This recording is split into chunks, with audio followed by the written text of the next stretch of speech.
Hello everyone, it's DuckFaden07 and today we are playing Zoo Beans. This time we got a little bit different list. Last time I played a Soul Flare list with the beans in a zoo style that worked very well and is doing already some good job, good results on the online.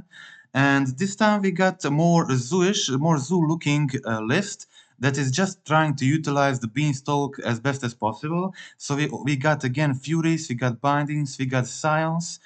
We got one murderous cut. This removal is amazing. Incredible, nobody played it before, but it's really good. And now with the beanstalk, you got a really good reason to play it. So you got one in the main, one on the side. Timeless Dragon in the main. This help us get planes, help us play under the Blood Moon. Planes is the most important basic in this type of build. It gets us out of the Blood Moon with the Leyline Binding, and Timeless Dragon is cool threat on itself, and it can be cool when you play around counterspell eternalizing. It can be countered the ability, of course. So these are our beanstalk payoffs. Other than that, we got Kavu, we got Wrenn, we got Ragavan, Bolt, Tribal Flames, usual stuff you see in zoo decks. Okay, so the big plus of this list is you get a really good card advantage with the Beanstalk, as every Beanstalk deck, but you are playing 8 of these burn spells, which are very, very powerful, Bolt being the most popular in the format, and Tribal Flames being a very unique and good one you can use in this type of shell. And this gives it really some reach and strength, because the card advantage that sometimes comes from the Beanstalk is really large, and having the Tribal Flames in a deck help you win games you have no place of winning. Usually you can, thanks to the card draw, you can draw a bunch of the, let's say, 4 or 5 of these burn spells and unexpectedly win the match out of nowhere. It happens quite a lot in my experience so far. So that's it. On 23 lands, 1 Boseiju in the main, 1 on the side. My choice of graveyard hate for this build was Leyline of the Void. We got a lot of artifact enchantment hate. I think this is needed now more than it was before. Hiretsugu as best hammer scales hate still. And since we don't have stubborn denials in this build, I prefer to use Armored Egos. Armored Egos help us win the usually hard matchups that can be hard without stubborn denials, of course. You can name like a Tron piece with this, a Tron land, you can name a Titan, you can name all the Cascade decks, their targets. It works very well. We got additional Cascade hate here, and that's it. So let's go to the gameplay and see how the league went. So in the first match, I was playing second and kept a pretty good hand. Scion, Leyline Bindings, Fury. Okay, so my opponent was on Rhinos, and I really, with this hand, I can't play around ice on upkeep, so I went for the Triome, but I went for the Zagoth Triome. This way, if they tap my land, I still get to play the Leyline Binding on their turn.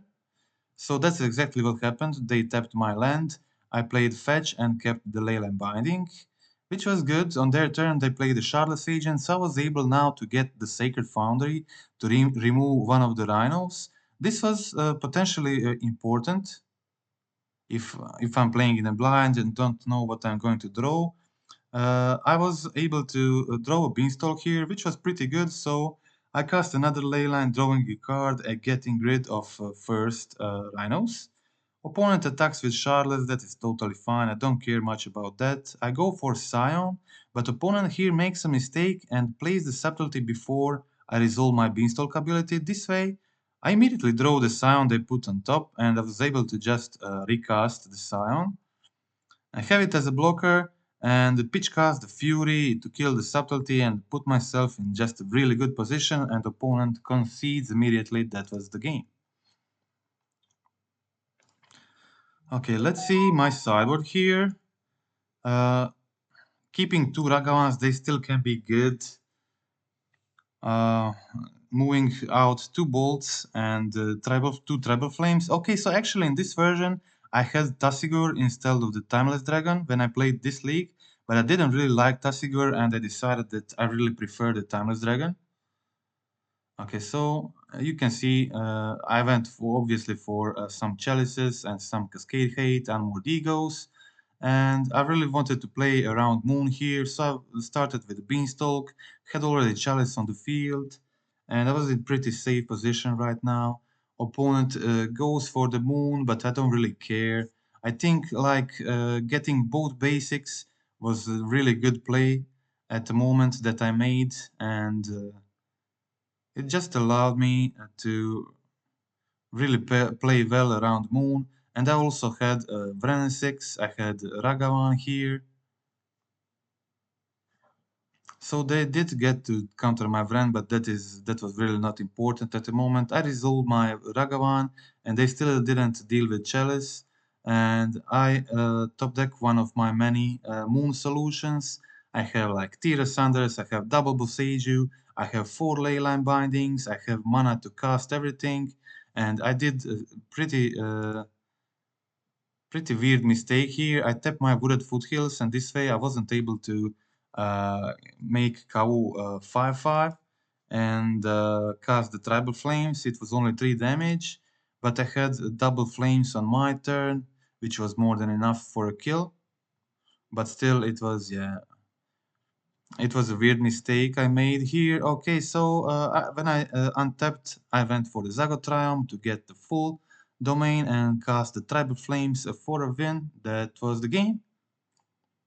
Okay, let's check out the match 2.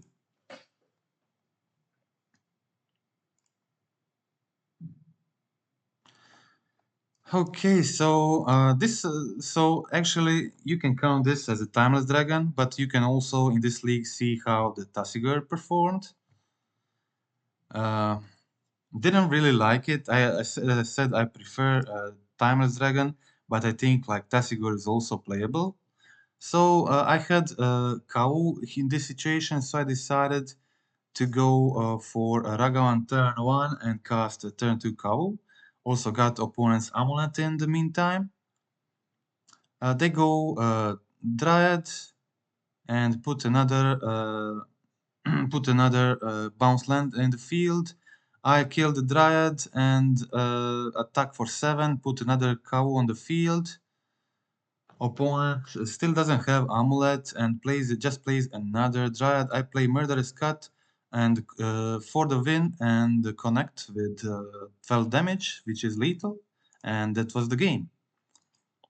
Okay, so game 2 against Titan, playing second. Let's check out my sideboard plan. I have a lot of stuff against Titan. There are like Boseijus, Force of Figures, Tears Sunders, and I also have Chalice of the Void, which can be good against Summoner's Pact. But I just already have too much of side cards, so I didn't want to put the Chalice in. They did end up winning with the Summoner's Pact, but I just can't fit all of these sideboard cards in. It feels like overboarding. So, okay, here I had MTGO. It's really good card in the matchup. If you take their Titans, they can still win with Dryad and Volakut, but the game gets much easier for you. So, unfortunately here, I was able actually to cast the MTGO. Opponent went Titan on their turn, getting 2 lands. Tolaria West and Grow Chamber. So what I did here, you will see. I had Fury from the top of my deck. So I had I went Treble Flames the Titan, Pitchcast the Fury, finished the Titan and killed the Azusa. And now I also got put my land on the field, attack with Territorial Kavu. Next turn they have to pay for the Summoner's Pact, so I get to play my MTGO a turn after. So they're not doing much this turn. I'm just doing a clock with the Kavu, trying to pressure them. And I cast Unmoored Ego, but they were already on 6 mana right now. 4 cards in hand. I decide to cycle the Flutterstrand from my hand, not getting anything much. So I go for Ego, I take all their Titans, but unfortunately they reveal hand with the Summoner Pact in. And 7th land, and this meant like they can go for Cultivator Colossus. So they went Cavern, Cultivator Colossus, put into play a bunch of lands from their hand, make their Cultivator Colossus really large. Yeah, so a lot of lands went into the play here, drawing them a total of 5 cards, which is really a lot. Okay, so actually they weren't able to do much on this same turn. They did play the Dryad, and yeah, so they had like 3 amulets, Dryad right now. My only chance was here, was attack here, and I went for the Leyline Binding, finding Binding, removing the Colossus, and actually I still had some chance. But opponent finds a kill with double striking the construct token, and that was game. Okay, so let's go to the game 3 of the amulet match. Okay, so here I keep a Beanstalk hand with nothing but the burn spells and the fury. So it was a kind of a risky keep, but let's check out how that went. Okay, so I went for the Beanstalk and started drawing some cards. I was hoping for them to play the Dryad on the next turn so I can use the Fury. This happened on my plan. So now I was able to, I actually wanted to cast Fury, but I had like a very good situation to cast the Force. So I went for the Force. And since I had a lot of the burn spells, I just started burning them. So I went Tribal Flames Face. They play Titan, get 2 lands. I hard cast the Fury, draw a card, deal 4 damage to Titan, finish the Titan with Bolt, and now I have a lot of damage on the field, lethal in the hand. If they don't do anything large, so they went for Colossus, getting huge number of draws here and putting a lot of lands on the field. And at this point I had Tribal Flames and Bolt in hand, which was really close to the lethal, and opponent plays a Dismember, which allows me to do lethal even without attacking. And yeah, they had another play, which they had Boseiju in hand, so they could just go Boseiju, but they decided to go for the Dismember, and that costed them the game, so that was it. Okay, that was game 3, so we can now check out the match 4. Match 3, sorry. Okay, in the match 3, had to mulligan this one, of course, keeping mediocre hand, but I had I had Boseiju in hand. I had Wrenn and Six in hand, so I was able to get my fetch back to get the domain on turn 3. My opponent was playing Junt Creativity with both Archon and Amulet the Titan as their creativity targets. So in game 1 I started with the Scion on turn 2, tried to pressure them. I attacked with Scion, putting another Scion, which is like almost lethal next turn. Opponent doesn't find a turn land and has to concede. That was it. Okay, so let's check out the game 2.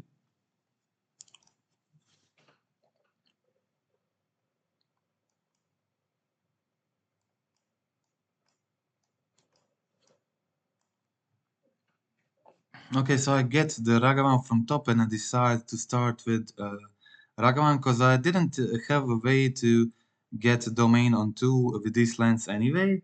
So I just started with Ragavan, but they had Inquisition and the Flame Slash to kill my Ragavan. So turn 3 they went for the Fable. I fetch my Zagoth Triome so I can get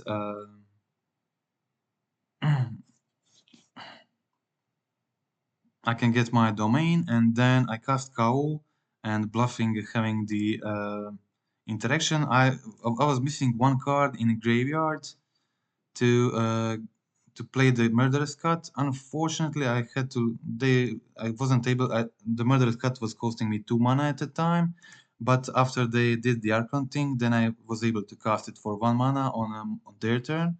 So I killed the Archon, and I was still in an okay position if they don't get the second creativity, but they got it.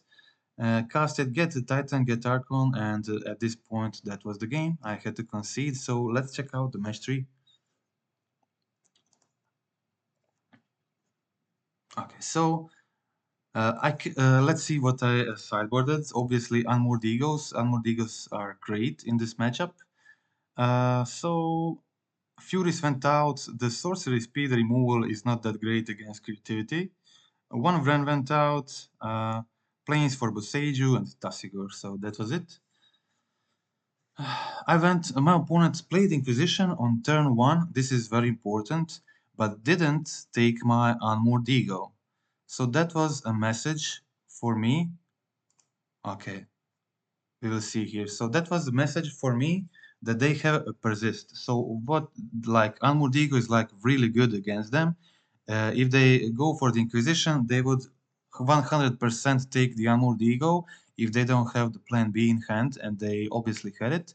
So I decided to go for the Archon with the Unmoored Ego, because the only bad thing that can prevent me from winning next turn is then discarding Archon into the graveyard with Fable, persisting them next turn. So I choose Archon of Cruelty. I don't care about them getting the Primeval Titan at this point, because I have 11 damage in my hand, and I can go Bolt end of turn and finish them on my turn. Also have the Scion on field, and I also have the Wrenn Ping. Okay, so I take all the Archons from their deck, so they are forced to go for the creativity, and they have free attack here with the Goblin Shaman, getting treasure token, enabling them to go for creativity X equals 2. And they have to go for it. They don't really have much choice. So I bolt one of the tokens, preventing them from getting 2 titans. They get 1 titan, which doesn't do anything basically. Just grabbing 2 Valakuts, and on my turn I go for Tribal Flames, Bolt Face, finish them off with the Wrenn and Six. I also ping them last turn to have lethal with Wrenn and Six, even if they kill my Scion somehow. And that was the game. Okay, so really interesting game that you really have to remember and really think about why they didn't discard the Ego with Inquisition on turn 1. Okay, so that was the point of this game. Let's go for the last match of the league, 4th match, and we'll go check out the feat in the end as always. Okay, so keeping pretty decent hand, 3 lands, Wrenn, bolts, some removals, Leyline Binding. This is pretty cool. So opponent starts with the Totsis, taking the Wrenn. But I have 3 lands, like it's pretty cool. I go for find the Beanstalk on top. I resolve the Beanstalk, and now it's completely different game. I have the Beanstalk, I have the Leyline Binding in hand, I have Scion in hand. This is basically a game over. Yeah, obviously I'm going to continue playing, but yeah, at this point they have to have really powerful hand to be able to get out of this one. I already done a lot of card advantage, casting the Scion, the Beanstalk, the Binding, the 2 bolts, and I attack them for 4, putting them on 8. Opponent goes for the Grief. I take the Sacred Foundry in response, bolt them face, putting them on 4 life, and playing the Leyline Binding, exiling their Grief, drawing a card, opponent concedes the game, that's it. Okay, let's check out game 2.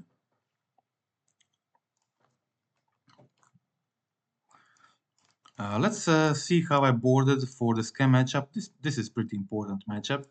So two Ragavans out, one Tassigor or the Timeless Dragon. Tribal Flames against Blood Moon decks. I mostly put them out. One fetch for one Boseiju and one Wrenn out. That's it. So when the Boseiju Tier Sunders, one Tier Sunder went in, and that's it. So uh, opponent went for the Fury.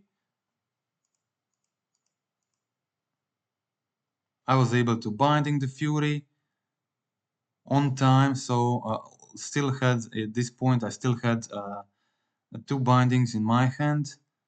Unfortunately, I think I didn't fetch. I yielded, so I wasn't able to fetch before they played the Doughty, and that would allow me to cast the cut more easily. But it wasn't really important. It was totally fine. Now I had two removals in my hand. I decided to go for a Murderous Cut since I was already low on life and I wanted to fetch, so I killed the token, putting myself on 5 life, continue attacking with the Scion, holding this Leyline Binding, so pretty good situation for me here. I get Wrenn. I've maybe like better play at this point was like ping them face to have lethal next turn, secure lethal next turn, but opponent fetches anyway, so I still have it. And they didn't basically find anything to get rid of the Scion, and that was the game. So basically, yeah, they need Terminator Fury. I guess they didn't get either of these, and that was it. Okay, so now let's check out the defeat. So in game one, I figured I'm playing against Junt, and I'm pretty happy with this matchup. Junt is usually pretty good for me. I decide to go for the Scion turn 2 and not play my Ragavan. Scion is really strong play on turn 2 against a lot of decks, and I think it's mostly worth it just going for the Scion. If you don't have Kavu, if you have Kavu, then you go for Ragavan. Okay, so I cast a turn 2 Scion, and opponent just looks at the Scion with Ragavan, can't attack. They can probably go for the attack, but they have to use two spells to kill the Scion, so they decide against it. And yeah, so I was in a pretty good position here. I decide to go with the Ragavan dash this way. So this way, even if they kill my Ragavan, I have a fourth card in the graveyard to cast the Murderous Cut. If they don't kill it, I get a treasure token, so I can still cast the Murderous Cut. I exiled the Totsis from their deck, but I decided not to play it, but just hold this Murderous Cut. Opponent plays Urza Saga, but Urza Saga is kind of slow in this match, can't really help them. Opponent plays Totsis, which helps me actually, and I go for another Ragavan dash, play my Territorial Kavu. Opponent is now on 3 life. This is all too much for them, and they concede. Okay, let's check out the game 2. So this wasn't the usual Ragavan deck, usual Junt deck. They started with Ragavan on turn 1, and I just went for the tapped Zagoth Triome, but it seemed like this is actually like a Junt land destruction deck, and unfortunately I wasn't aware of that, and I sided out, as you can see, I sided out my planes. I sided out all Ragavans because I expected the Orcish Bowmasters, but they weren't even playing the Bowmasters. And I will now tell you what happened here. So yeah, this was my game plan, thinking it was the regular Junt. So the Ragavans went out because I was obviously expecting the 4 Bowmasters in their deck. Tassigor and Basic, I removed Basic for the Boseiju. And yeah, so that didn't happen. I had my forest in hand. Opponent went for turn 1 Ghost Quarter, killing my Zagoth Triome, and I didn't have my second basic in hand, meaning this was basically Wasteland, and this is like terribly strong play.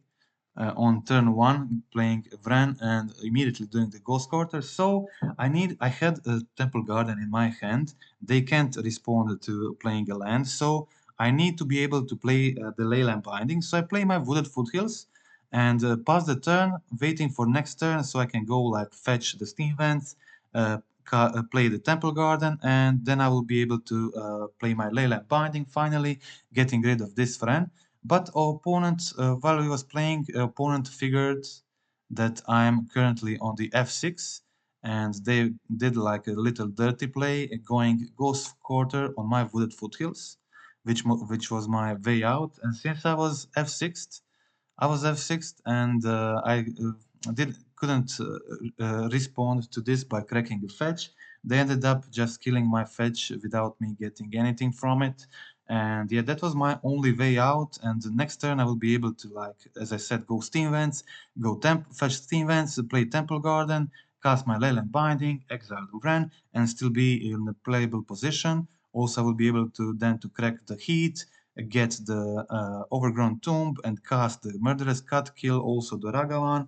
I would be actually in a really decent position. Next turn I would untap, play the Beanstalk, play the Scion of Draco. If they didn't have access to the second Wrenn, this would be like a huge for me. But yeah, that's what happened with the Ghost Quarter, and I just conceded after that. So let's check out the game 3. Unfortunately, this play from the opponent costed me potentially the trophy. But it is what it is. Okay, so in the match 3, I kept a good hand, pretty good hand, like 3 lands, a Kavu, Scion of Draco, a Binding, Murderous Cut. It really doesn't get much better than this. It's really good hand, and Jund is just having really hard time dealing with this type of hand. I decided to go for the Kavu first. They do play Fatal Push. Opponent goes, I mean, the usual Jund plays the Fatal Push, but this Jund plays Assassin's Trophy. So this time I had planes in the sideboard. I had different sideboard because I figured this is not a regular Jund. So I brought in back some Ragavans, brought back the planes. And yes, so they did kill my Kavu, but I was able to binding the Ragavan. Then on my turn, play the Scion, hold Bolt.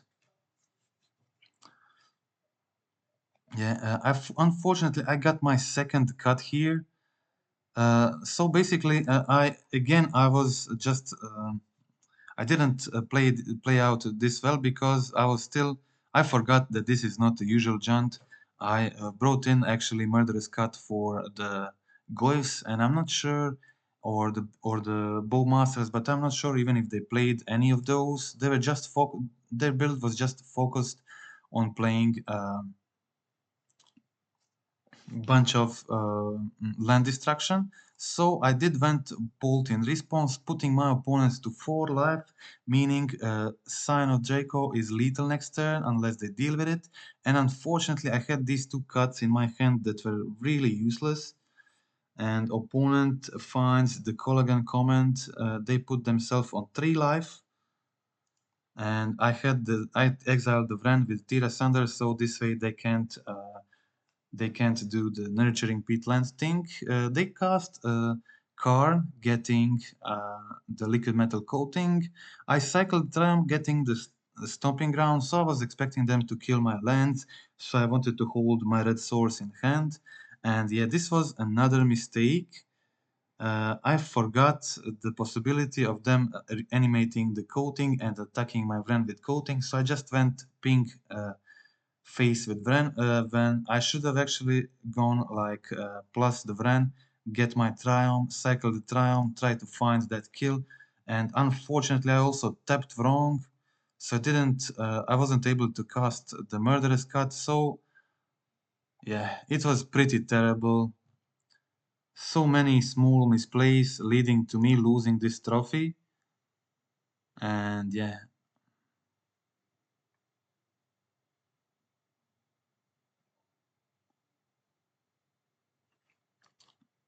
Okay, they tapped out in this situation, so I went for the Leyline Binding, taking their Karn. and I was saving Murderous Cut to kill the Ragavan. But unfortunately, they also had Havar Might to get their card back, which was pretty good. So I cast the Murderous Cut here, killing the Ragavan at least. So they do the might thing, gain 3 life, put themselves to 3 again. I have so much top decks at this point still, and they did actually play the Goef, which I wasn't even sure if they're playing or not. So Goef was huge, 7-8, and my Murderous Cut just didn't come in a good time. And I top decked another land, and after a series of like not optimal plays, I lose this match, which I really had like a good chance of winning.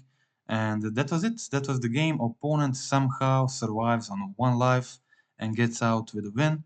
And that's it. That is the league. I hope you like the video. Hope you like the gameplay. I think like this deck was doing really well for me. I really liked how the Tribal Flames worked with the Beanstalk. In a lot of situations, I was able to just burn the opponent, burn their life total. And as I said, I preferred Timeless Dragon to the Tassigor or the Hooting Madrills, whatever. Also, I started off this version with the 3 Invasions of Alara. And I can't say that the Invasions of Alara were actually pretty good too, but they kind of seemed too random inclusion for me and didn't have much more interaction. No 3 drops, no 4 drops. So after 1 league with it, I switched to the Murderous Cut and Tassigor. Then in the end went for the Timeless Dragon and Cut, and that was it. So I think I've definitely settled for this to be my final version of this deck. I also added 1 Boseiju to the main. I think Boseiju was really good in the metagame at the moment, doing incredible job. And that's it. I hope you like the video. I hope you like the list. Just a friendly reminder to click like, click subscribe, comment in the video, especially if you have gameplay experience with this list, and I expect for this list to be really strong in the current meta game and to be like a real variant of Zoo that becomes popular over time and widely played, like Cascade Zoo was before. Maybe take the Cascade Zoo place. And the beans are really powerful cards, and this is really good archetype Zoo. Various Zoo builds really get well with it.